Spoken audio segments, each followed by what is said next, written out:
오늘의 헤드라인입니다. 서울 등 중부 내륙 지방은 낮부터 장마 전선의 영향에서 벗어나 대부분 비가 그치겠습니다. 밤사이 200mm가 넘는 폭우가 쏟아진 영동 지방에는 내일 새벽까지 60mm의 비가 더 내릴 것으로 보여 산사태 등 피해 대비가 필요합니다. 이른바 붉은 수돗물 사태를 겪은 인천 주민 1,500여 명이 피부 질환과 위장염 등의 질환을 호소하고 있는 것으로 나타났습니다. 인천지방경찰청은 인천 상수도사업본부와 지역 정수장의 압수수색을 통해 현장 작업 일지와 CCTV 등을 확보하고 과실 여부를 수사할 계획입니다. 국내 연구진이 옷처럼 가벼우면서도 필요할 때만 사용할 수 있는 웨어러블 로봇을 개발했습니다.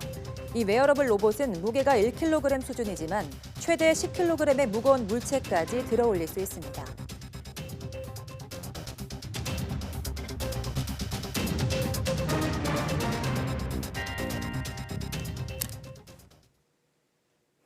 여러분 안녕하십니까? 7월 11일 사이언스 투데이입니다.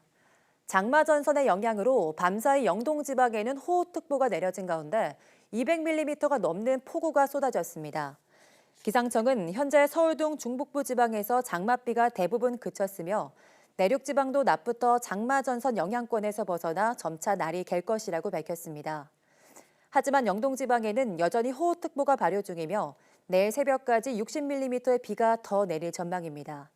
특히 영동 지역은 산불 피해로 인해 지반이 많이 약해진 상태이기 때문에 산사태와 축대 붕괴 등 피해 대비가 필요한 상황입니다.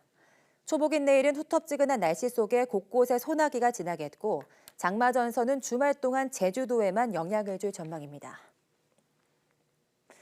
이른바 붉은 수돗물 사태와 관련해 경찰이 인천 상수도사업본부 사무실 등을 압수수색했습니다.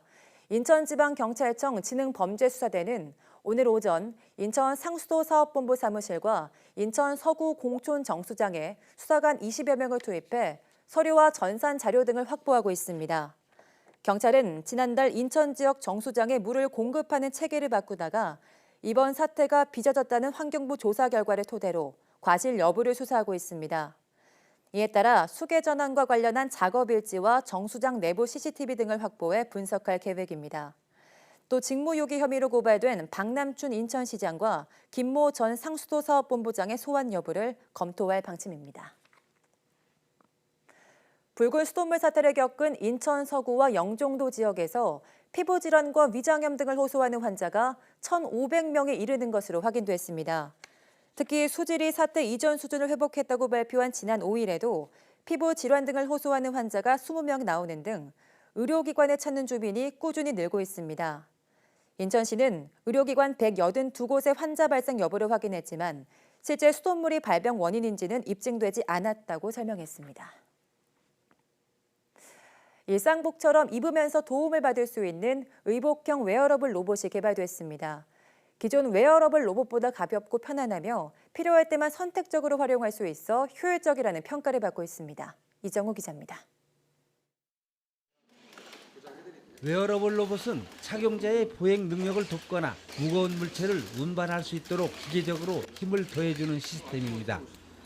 국내 연구진이 옷처럼 가볍고 돌돌 말 수 있으면서도 큰 힘을 낼 수 있는 의복형 웨어러블 로봇을 개발했습니다.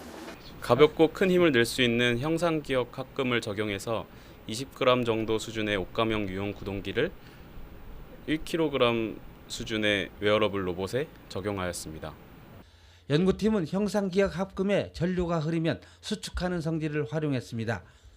지름 0.5mm에 가는 형상기억 합금을 스프링 다발로 만들어 가볍고 근육처럼 수축하며 10kg까지 들어올릴 수 있는 장치를 개발했습니다. 이 장치와 배터리, 제어기 등을 포함한 웨어러블 로봇의 무게는 1kg 수준입니다. 옷처럼 입을 수 있는 웨어러블 로봇은 가볍고 저렴하며 전력 소모가 적은 게 강점입니다. 또한 필요할 때만 선택해 사용할 수 있고 소음도 없어 일상복처럼 입을 수 있습니다. 이번 연구 성과는 국제학술지 사이언티픽 리포츠에 실렸습니다. 많은 근로자들이 반복적인 노동에 힘들어하고 있는데 저렴하고 가벼운 그리고 일상생활에서 아무런 번거로움이 없는 웨어러블 로봇으로 발전시켜서 그분들의 근골격계 질환이나 피로도를 낮추는 데 기여하도록 하겠습니다. 연구팀은 팔의 근력 보조를 넘어 어깨와 허리, 다리 등 온몸을 보조할 수 있는 웨어러블 로봇을 개발하기 위해 기술을 더 발전시킬 계획입니다. YTN 이정호입니다. 유럽에서는 처음으로 현생 인류인 호모사피엔스의 가장 오래된 두개골이 발견됐습니다. 독일 튜빙겐 에버하르트 카르데 연구팀은 그리스 아피디마 동굴에서 21만 년 전의 호모사피엔스 화석을 발굴했다고 밝혔습니다. 이는 지금까지 유럽에서 발견된 호모사피엔스 화석보다 15만 년 이상 앞선 겁니다. 연구팀은 컴퓨터를 이용해 두개골의 전체 모습을 복원한 결과 두개골 뒤쪽이 현생 인류의 특징인 둥근 형태를 나타냈다고 설명했습니다. 과학자들은 이번 화석 발견을 두고 호모사피엔스가 아프리카를 떠나 유럽으로 여러 차례 걸쳐 이주했음을 보여주는 증거라고 덧붙였습니다.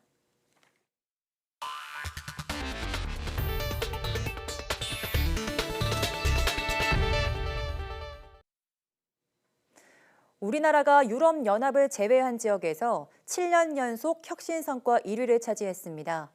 우리나라는 EU 집행위원회가 시행하는 10개 비EU 나라의 혁신 성과 평가에서 EU 평균보다 37점 높은 137점으로 7년 연속 1위를 기록했습니다. 캐나다가 118점으로 2위를 차지했고 호주와 일본이 뒤를 이었습니다. EU 집행위원회는 EU 회원국과 인접국, 경쟁국의 혁신 활동 등을 평가해 매년 혁신 지수인 유럽 혁신 스코어보드를 발표합니다. 자살을 시도해 응급실에 온 사람 3명 가운데 1명은 과거에도 자살을 시도했던 사람인데요. 이런 반복적인 자살 기도를 막기 위해서라도 이들에 대한 지속적인 관리가 필요합니다. 그러나 정신병력에 대한 부정적인 인식과 제도적 허점 때문에 관리가 제대로 이루어지지 않고 있습니다. 이혜리 기자가 보도합니다. 자살 시도로 응급실을 찾은 환자를 관리하는 정신건강사회복지사 이주원 씨. 일주일에 한 번꼴로 안부 전화를 하거나 필요할 땐 메시지를 주고받으며 환자의 상태를 점검합니다. 요즘은 좀 어떻게 지내고 계세요? 이 씨가 관리하는 환자는 20명. 환자가 어렵게 마음을 열고 속내를 털어놓을 땐 이 씨도 마음이 조금 놓입니다. 본인의 이야기를 들어주고 나에게도 관심을 가져주는 사람이 있구나라는 걸 느끼시고 이제 자발적으로 나 치료를 받고 싶은데 어떻게 하면 되냐라고 물어오시는 경우들도 많이 계십니다. 하지만 자살 시도자들은 대부분 이런 관리를 받기를 거부합니다. 서비스를 받으려면 개인정보 제공에 동의를 해야 하는데 혹시라도 정신병력 기록이 남을 수 있다는 잘못된 우려 때문입니다. 결국 환자 스스로 치료를 받겠다고 병원을 찾지 않는 이상 그 어떤 관리도 받을 수 없게 되는 겁니다. 행동 조절이 안 되고 충동성을 조절할 수 없을 때 우울증이랑 같이 혼합이 되고 병발이 돼서 자살 시도를 하는 거거든요. 그래서 그런 순간적인 충동성을 좀 낮춰줄 수 있게끔 지원을 해주고 면담을 해주면. 올 한 해 자살 시도자 관리에 투입된 정부 예산은 63억 원. 이 또한 턱없이 부족하다는 지적이 많습니다.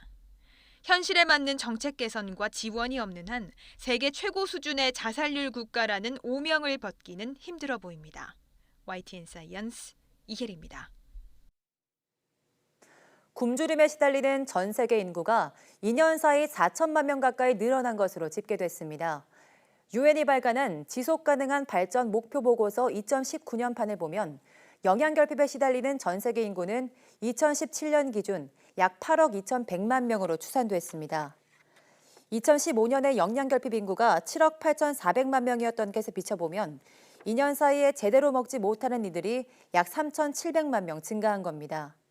보고서는 영양결핍 상태인 이들의 수가 2014년 이후 계속 증가하고 있다며 우려를 나타냈습니다. 지역별로는 아프리카 사하라 이남 지역의 굶주림이 심각했습니다. 이 지역 영양결핍 인구는 2014년에는 1억 9,500만 명이었는데 2017년에는 2억 3,700만 명으로 4,200만 명이나 증가했습니다. 요즘 인천 앞바다에는 수산 자원을 확대하고 어업 소득을 늘리기 위해서 취어 방류가 한창입니다. 특히 주꾸미와 갑오징어 등은 방류 1년 후면 어획이 가능해 어민들의 기대도 큽니다. 이기정 기자가 다녀왔습니다. 인천 영종도 앞바다를 내달린 어장관리선. 배에는 부화한 지 일주일에서 열흘 정도 된 어린 주꾸미와 갑오징어 25만 마리가 실려 있습니다. 수산자원연구소와 구청 직원, 어민 등이 힘을 합쳐 방류를 하는 치어는 몸 길이가 1cm 이내. 실내 사육을 거쳐 전염병 검사를 통과한 우량한 치어가 바다에서 생존할 가능성은 절반 정도 됩니다. 1년생인 주꾸미는 몸 길이가 20cm 정도로 자라 연안에서 서식하고 갑오징어도 먼 외양으로 나가지 않는 습성이 있어서 1년이 지나면 어획할 수 있게 자라는 방류 효과가 빠르게 나타나는 어종입니다. 치어 방류 한 때와 안 한 때는 이 잡히는 게 저희가 이제 몸으로 확실히 느낄 수 있도록 그렇게 차이가 납니다. 그래가지고 이 치어 방류가 상당히 도움이 됩니다.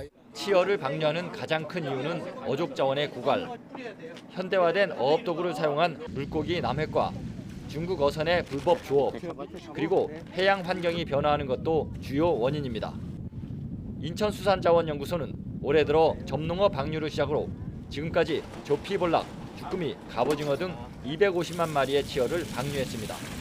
올해 345만 마리를 방류를 해서 어민들에게 소득을 올려주고 또 레저 낚시를 즐겨하시는 분들한테 기쁨을 선사하도록 최선을 다하겠습니다.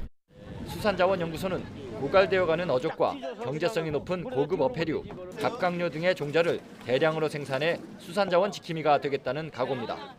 YTN 이기정입니다. 달리기 운동을 하면서 해변 쓰레기를 주워 재활용하는 비치코밍 플로깅 대회가 강원도 동해 망상해수욕장에서 열렸습니다. 비치코밍 플로깅은 해변 쓰레기를 주워 작품으로 재활용하는 행위를 뜻하는 비치코밍과 달리면서 쓰레기를 줍는 운동인 플로깅을 합친 말입니다.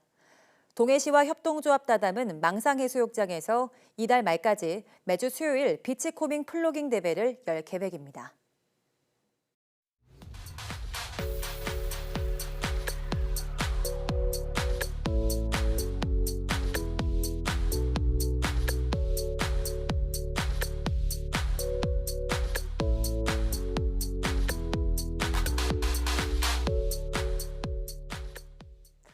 요즘 스파이더맨 영화가 인기죠. 여기에 등장하는 주인공은 거미에 물리고 능력을 얻게 됩니다. 그래서 거미를 생각하면 거미줄부터 떠올리는데요. 모든 거미가 다 거미줄을 치고 살진 않는다고 합니다. 이 배회성 거미와 조망성 거미 중 조망성 거미만이 거미줄을 치고 사는데요. 오늘의 사이언스 투데이 주민피플 시간에는 건국대학교 김승태 교수와 거미에 대해서 자세히 이야기해보도록 하겠습니다. 모두 많은 시청 바랍니다. 함께해 주신 여러분 고맙습니다.